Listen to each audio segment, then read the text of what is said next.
The art of war, writer soon Tzu.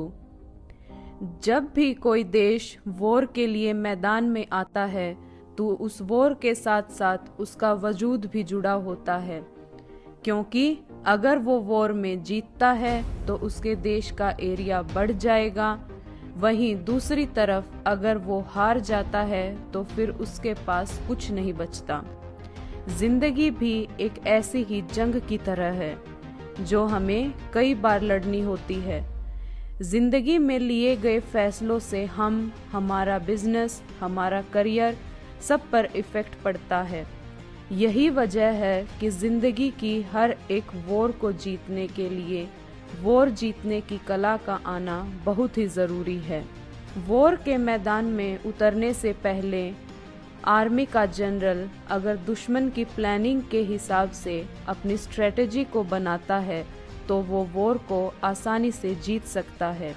आज की इस वीडियो में आप सीखेंगे कि लेखक सुन त्सू के बताए गए ऐसे सीक्रेट्स के बारे में जो वॉर जीतने की कला को बताते हैं, बल्कि अगर हम इन्हें अपनी लाइफ, बिजनेस, करियर से जोड़कर देखें तो ये सीक्रेट्स हमें सक्सेसफुल बनाने में भी मदद करते हैं। इस वीडियो की लर्निंग है, हार से बचने के लिए सही मौके का इंतजार करें।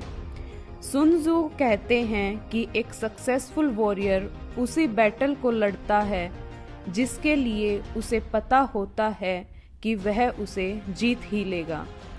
वहीं एक अनसक्सेसफुल वॉरियर लड़ाई में उतरने के बाद सोचता है कि जीतना कैसे है। देखा जाए तो ऐसा सिर्फ वॉर में नहीं होता, बल्कि हम अपनी डेली लाइफ में भी इन चीज़ों को अनुभव करते हैं। अगर हमें लाइफ की रेस में जीतना है तो एक अच्छा फाइटर हमें बनना पड़ेगा। लेखक कहते हैं कि चाहे कोई कितना भी अच्छा वॉरियर क्यों न हो, लेकिन अगर वो समझदार है तो वो कभी भी पूरे कॉन्फिडेंस के साथ ये नहीं कह सकता कि वो लड़ाई को जीत ही लेगा, क्योंकि उसे नहीं पता होता कि दुश्मन कब और कौन सी गलती करने वाला है।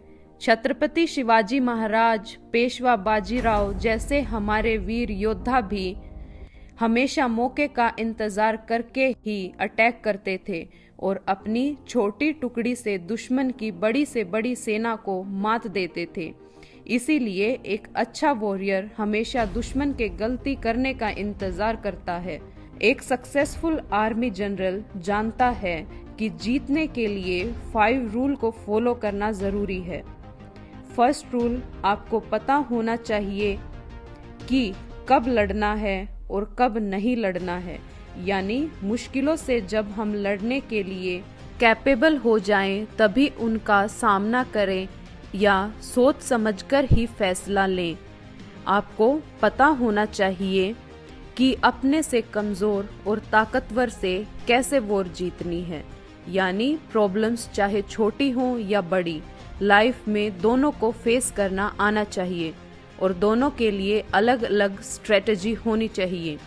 थर्ड रूल, आपके पास जो आर्मी है उस आर्मी की हर एक टीम या टुकड़ी स्ट्रॉन्ग होनी चाहिए। साथ ही साथ उनके बीच एक साथ वॉर करने और डिसिप्लिन में रहने का भाव होना चाहिए। अगर आप बिजनेस में हैं तो इस रूल से आप टीम मैनेजमेंट का एक बड़ा सीक्रेट समझ सकते हैं और आप बिजनेस या पॉलिटिक्स में नई ऊंचाइयों तक पहुंच सकते हैं। फोर्थ रूल, आपको हर समय वॉर के लिए तैयार रहना चाहिए। फिफ्थ रूल, आपके पास आर्मी को ऑर्डर देने और उसे कंट्रोल करने की पूरी आज़ादी होनी चाहिए। इसके अलावा आपको उसी टाइम हमला करना चाहिए जब आपको लगे कि आपकी जीत हो सकती है। इसीलिए जिस जगह पर आपका दुश्मन आपसे ज़्यादा ताकतवर और स्ट्रॉन्ग हो, ऐसी जगह पर उससे वॉर करने से बचना चाहिए। दुश्मन पर तभी हमला करें जब वो कमज़ोर हो। इससे आपको कम मेहनत में बड़ी ही आसानी से जीत मिल जाएगी। सुन त्सू कहते हैं कि जब आपका दुश्मन आपसे ऊंची जगह पर मौजूद हो और साथ ही साथ उसके सैनिक तैयार हों और पूरी तरह से डिसिप्लिन में हों, तो भी दुश्मन से वॉर करने से बचना चाहिए।